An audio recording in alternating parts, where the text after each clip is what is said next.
গরমের দিনে শরীরকে ঠান্ডা রাখতে দরকার শুধু এক গ্লাস ঠান্ডা শরবত। আর থাম্বনেল দেখে তো বোঝাই যাচ্ছে আজকে কিসের শরবত বানাতে চলেছি। শোনা যায় এই শরবতটার উৎপত্তি নাকি পুরনো দিল্লির জামা মসজিদের গলির কাছে। এই শরবতটা বানানো খুবই সিম্পল, যে কেউ সহজেই বানাতে পারবে। তবে চলুন শুরু করা যাক আজকের ভিডিও। আমি সুকন্যা। আজকে আমার ব্যাপক রান্না হলো মোহাব্বত কা শরবত। এই শরবতটা বানানোর জন্য প্রথমে একটা কড়াই নিয়ে নিয়েছি। এবার এর মধ্যে দিয়ে দেব 2 লিটার দুধ। আঁচটাকে জোরে করে দিয়ে দুধটাকে খুব ভালো করে ফুটিয়ে নিতে হবে। কন্টিনিউয়াসলি নাড়াচাড়া করতে করতে দুধটা যখন ভালো করে ফুটে যাবে, এই সময় আঁচটাকে বন্ধ করে দিতে হবে। এবার এই গরম দুধটাকে একটা বাটির মধ্যে ঢেলে নিয়ে ঠান্ডা করে নেব।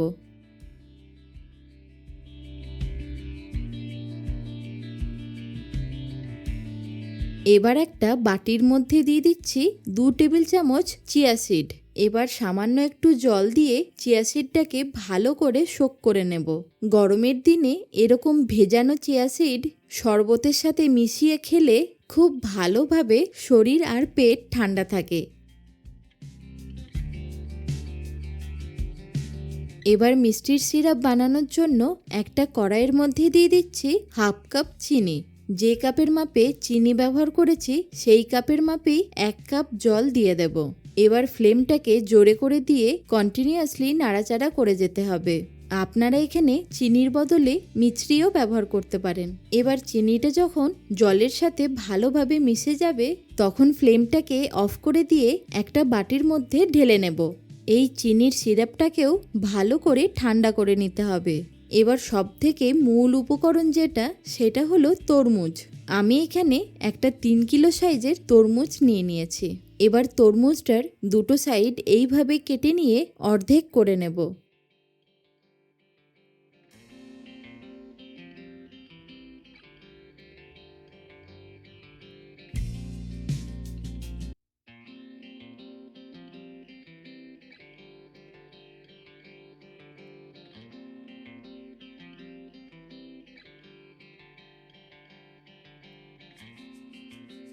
এবার এই অর্ধেক পিসটাকে এইরকম লম্বা করে 4 ফালি করে নিতে হবে।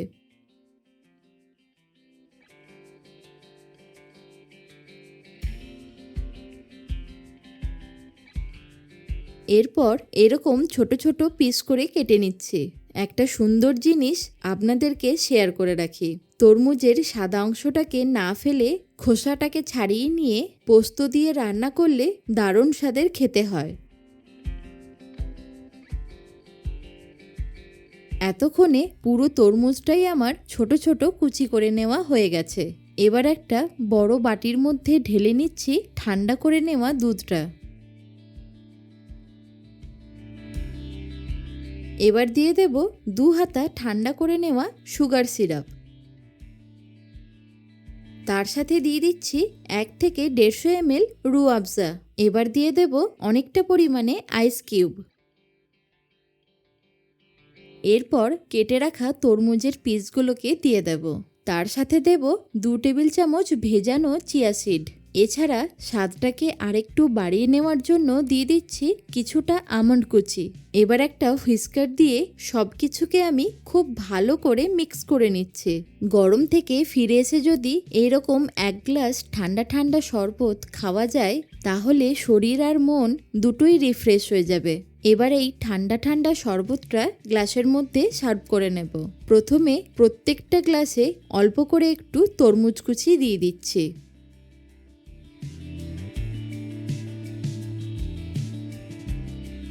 এবার দেব অল্প একটু আইস কিউব।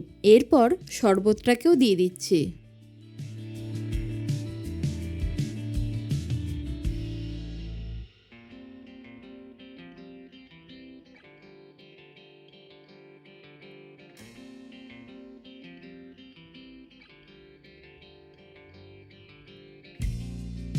সবার শেষে দিয়ে দিচ্ছি ওপর থেকে একটু তরমুজ কুচি। তৈরি হয়ে গেল আমাদের সবার প্রিয় মোহাব্বত কা শরবত। এই তরমুজের সিজনে যদি এইরকম ঠান্ডা ঠান্ডা শরবত বানিয়ে খাওয়া যায়, তাহলে শরীর আর মন একদম ফ্রেশ হয়ে যাবে। এই রকম আরও নতুন নতুন ঠান্ডা রেসিপি দেখতে হলে অবশ্যই কমেন্টে জানাবেন। ভালো থাকুন, সুস্থ থাকুন, দেখতে থাকুন ব্যাপক রান্নাঘর।